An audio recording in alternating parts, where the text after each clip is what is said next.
The Yeti is an ape-like creature purported to inhabit the Himalayan mountain range in Asia. In Western popular culture, the creature is commonly referred to as the Abominable Snowman. Many dubious articles have been offered in an attempt to prove the existence of the Yeti, including anecdotal visual sightings, disputed video recordings, photographs, and plaster casts of large footprints. Some of these are speculated or known to have been hoaxes. Folklorists trace the origin of the Yeti to a combination of factors, including Sherpa folklore and misidentified fauna such as bear or yak. The Yeti is commonly compared to Bigfoot of North America, as the two subjects often have similar physical descriptions. The Yeti is often described as being a large bipedal ape-like creature that is covered with brown, grey or white hair and is sometimes depicted as having large, sharp teeth. According to H. Seeger, the Yeti was part of the pre-Buddhist beliefs of several Himalayan people. He was told that the Letka people worshipped a glacier being as a god of the hunt. He also reported that followers of the Bone religion once believed the blood of the wild man had use in certain spiritual ceremonies.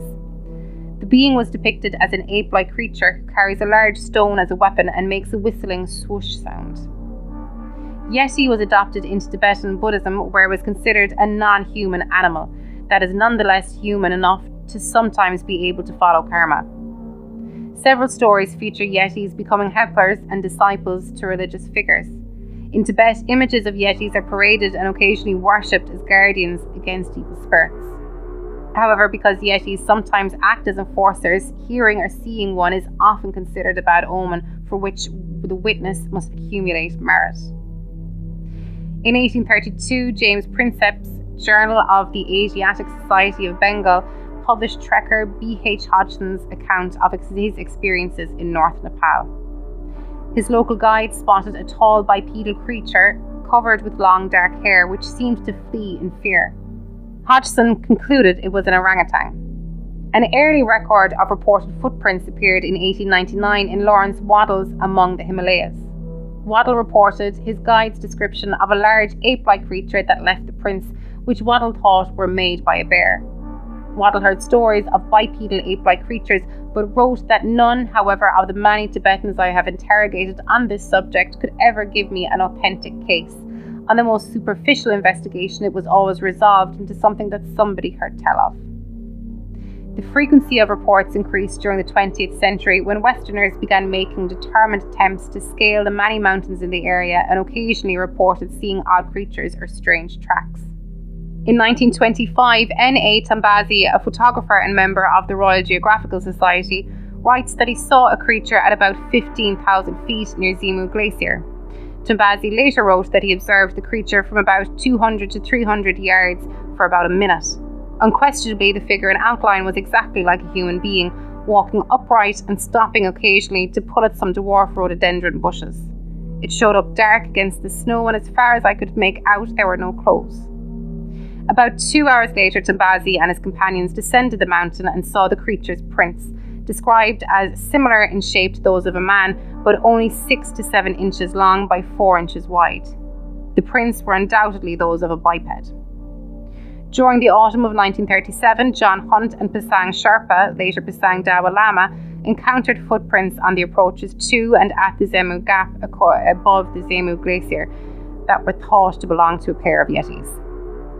In June 1944, C.R. Cook and his wife Margaret and a group of porters encountered very large bipedal prints in soft mud at 14,000 feet, which the porters said were of the wild man. The creature had come through the bushes on the steep hillside from Nepal and crossed the track before continuing up to the ridge. Cook wrote, "We laid Margaret's sunglasses beside each print to indicate its size and took photographs. These prints were strange and larger than any normal human per foot, with the great toe set back to one side, a first toe also large and 3 little toes closely bunched together."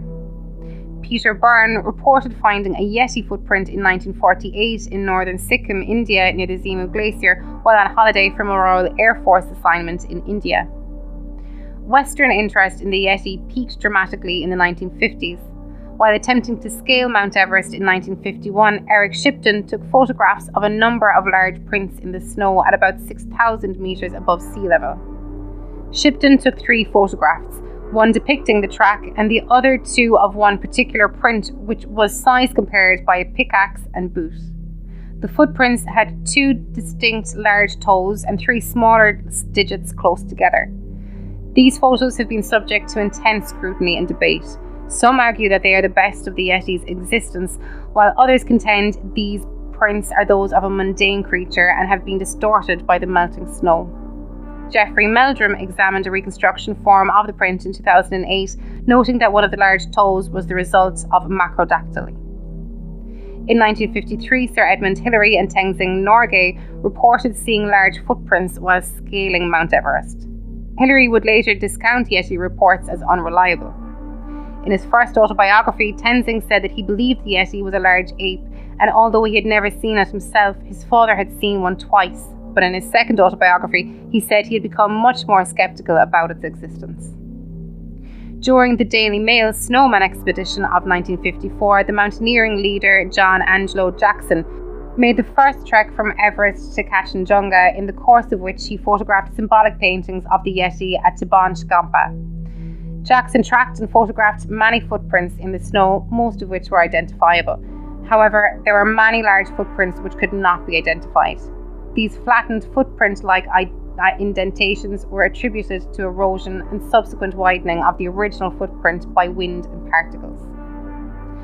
On the 19th of March 1954, the Daily Mail printed an article which described expedition teams obtaining hair specimens from what was alleged to be a Yeti scalp found in the Pangbonch Monastery. The hairs were black to dark brown in colour in dim light and fox red in sunlight. The hair was analysed by Professor Frederick Wood Jones, an expert in human and comparative anatomy.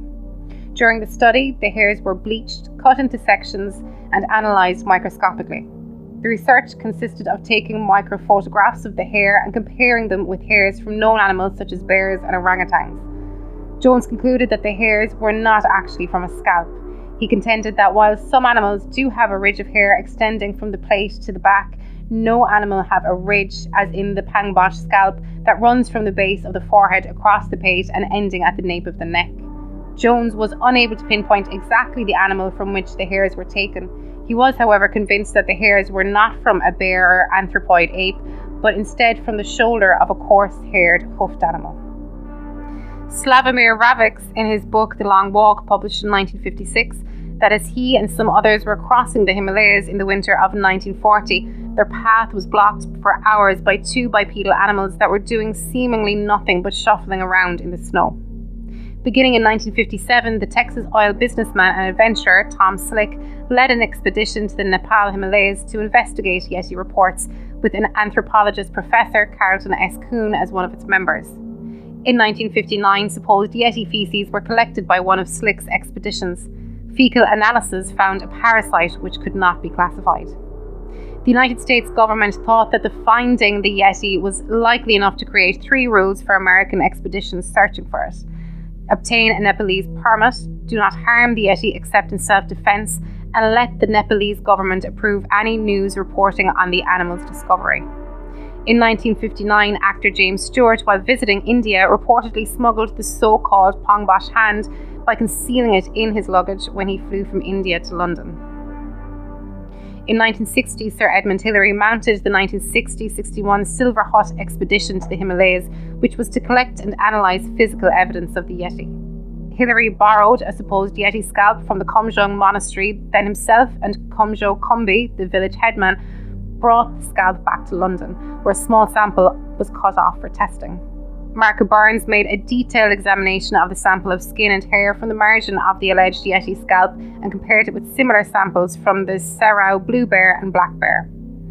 Burns concluded the sample was probably made from the skin of an animal closely resembling the sample specimen of Serau, but definitely not identical with it. Possibly a local variety or race of the same species, or a different but closely related species. Up to the 1960s, belief in the Yeti was relatively common in Bhutan, and in 1966 a Bhutanese stamp was made to honour the creature. However, in the 21st century, belief in the being has declined. In 1970, British mountaineer Don Willans claimed to have witnessed a creature when scaling Annapurna. He reported that he once saw it moving on all fours. In 1983, Himalayan conservationist Daniel C. Taylor and Himalayan natural historian Robert L. Fleming Jr. led a Yeti expedition into Nepal's Barron Valley, suggested by discovery in the Barron in 1972 of footprints alleged to be Yeti by Cronin and McNeely. The Taylor-Fleming expedition also discovered similar Yeti-like footprints, hominoid appearing with both a hallux and bipedal gait, intriguing large nests in trees, and vivid reports from local villagers of 2 bears. Further interviews across Nepal gave evidence of local belief in 2 different bears. Skulls were collected. These were compared to known skulls at the Smithsonian Institution, American Museum of Natural History, and British Museum, and confirmed identification of a single species, the Asiatic black bear, showing no morphological differences between the tree bear and ground bear. In 2004, Henry Gee, editor of the journal Nature, mentioned the Yeti as an example of folk belief deserving further study, writing, "The discovery of the Homo florensis survived until so very recently in geological terms makes it more likely that stories of other mythical human-like creatures such as Yetis are found on grains of truth." In early December 2007, American television presenter Joshua Gates and his team Destination Truth reported finding a series of footprints in the Everest region of Nepal resembling descriptions of Yeti. Each of the footprints measured 33 centimetres in length, with 5 toes that measured a total of 25 centimetres across. Casts were made of the prints for further research. The footprints were examined by Jeffrey Meldrum of Idaho State University, who believed them too morphologically accurate to be fake or man-made, before changing his mind after making further investigations. Later, in 2009, in a TV show, Gates presented hair samples with a forensic analyst, concluding that the hair contained an unknown DNA sequence. On the 25th of July 2008, the BBC reported that hairs collected in the remote Garo Hills of northeast India by Deepu Marak had been analysed at Oxford Brookes University in the UK by primatologist Anna Nakaris and microscopy expert John Wells. The initial tests were inconclusive, and ape conservation expert Ian Redmond told the BBC that there was similarity between the cuticle pattern of these hairs and specimens collected by Edmund Hillary during Himalayan expeditions in the 1950s and donated to the Oxford University Museum of Natural History, and announced planned DNA analysis. This analysis has since revealed that the hair came from the Himalayan goral. A group of Chinese scientists and explorers in 2010 proposed to renew searches in the Shenagole forest district of the Hubei province, which was the site of expeditions in the 1970s and 1980s. At a 2011 conference in Russia, participating scientists and enthusiasts declared having 95% evidence of the Yeti's existence. However, this claim was disputed later. American anthropologist and anatomist Jeffrey Meldrum, who was present during the Russian expedition, claimed the evidence found was simply an attempt by local officials to drum up publicity. A Yeti was reportedly captured in Russia in December 2011. Initially, the story claimed that a hunter reported having seen a bear-like creature trying to kill one of his sheep, but after he fired his gun, the creature ran into the forest on 2 legs. The story then claimed that Border Patrol soldiers captured a hairy, 2-legged female creature similar to a gorilla that ate meat and vegetation. This was later revealed as a hoax or possibly a publicity stunt for charity. In April 2019, an Indian Army mountaineering expedition team claimed to have spotted mysterious Yeti footprints measuring 81 by 38 centimetres near Makalu Base Camp.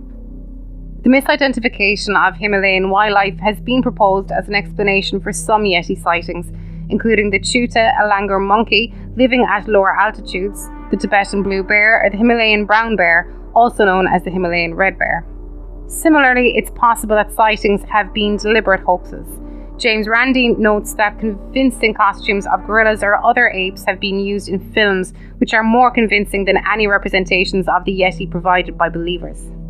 Randi also argues that there would need to be many creatures in order to maintain the gene pool, and given the proposed size of the Yeti, it is hard to imagine that they have been so elusive if they are real. A well-publicised expedition to Bhutan initially reported that a hair sample had been obtained, which by DNA analysis by Professor Brian Sykes could not be matched to any known animal. Analysis completed after the media release, however, clearly showed the samples were from a brown bear and an Asiatic black bear.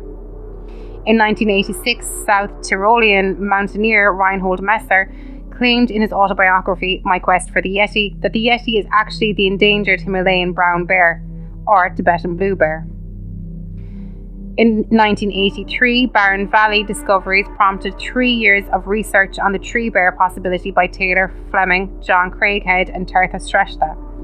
From that research, the conclusion was that the Asiatic black bear, when about 2 years old, spends time in trees to avoid attack by larger male bears on the ground. During this period, young bears train their inner claw outward, allowing an opposable grip. The imprint in the snow of the hind paw coming over the front paw that appears to have a hallux, especially when the bear is going slightly uphill so that the hind paw print extends over print backward, makes a hominid appearing track, both in that it's elongated like a human foot but with a thumb, and in that a four-footed animal's gait now appears bipedal. This Yeti discovery, in the words of National Geographic magazine editor Bill Garrett, on-site research sweeps away much of the smoke and mirrors and gives us a believable Yeti. The fieldwork in Nepal's Barren Valley led directly to the initiation of the Makalu Barren National Park that protected over 500,000 acres in 1991, and across the border with China in the Tibetan Autonomous Region that protected over 6 million acres.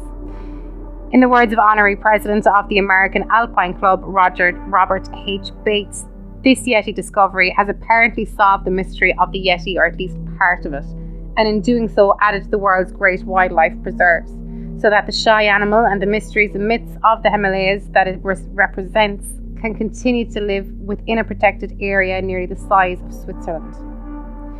In 2003, Japanese researcher and mountaineer Dr. Makoto Nobuka published the results of his 12-year linguistic study, postulating that the word Yeti is a corruption of the word Meti, a regional dialect term for a bear.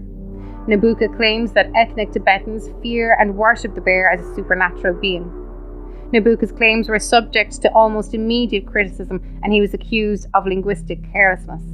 Dr. Raj Kumar Pandey, who has researched both Yetis and mountain languages, said it is not enough to blame tales of the mysterious beast of the Himalayas on words that rhyme but mean different things.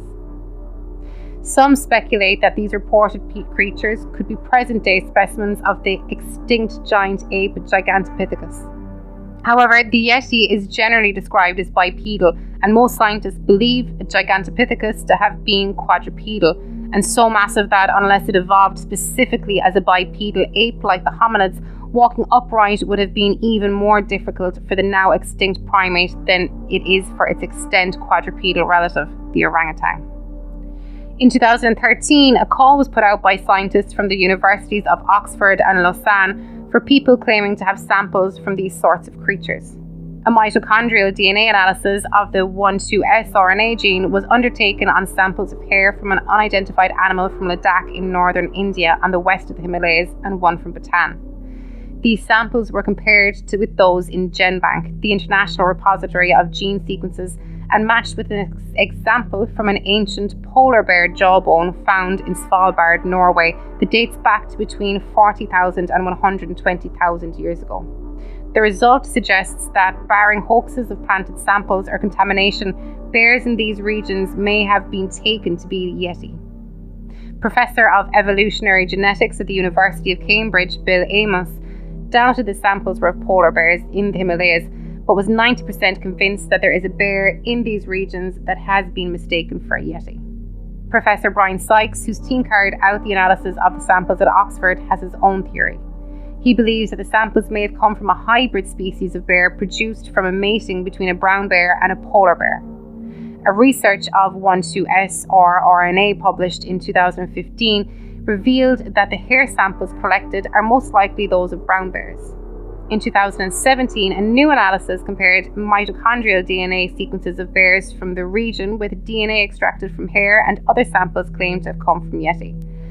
It included hair thought to be from the same preserved specimen as the anomalous Sykes sample and showed it to have been a Himalayan brown bear, while other purported Yeti samples were actually from the Tibetan blue bear, Asiatic black bear, and a domestic dog. In 2017, Daniel C. Taylor published a comprehensive analysis of a century-long Yeti literature, giving added evidence to the Ursus tibetanus explanation, building on the initial Barren Valery discoveries. This book gave a meticulous explanation for the iconic Yeti footprint photographed by Eric Shipton in 1950, the 1972 Cronin McNeely print, as well as other unexplained Yeti footprints. To complete this explanation, Taylor also located a never-before-published photograph in the archives of the Royal Geographical Society, taken in 1950 by Eric Shipton, that included scratches that are clearly bare nail marks.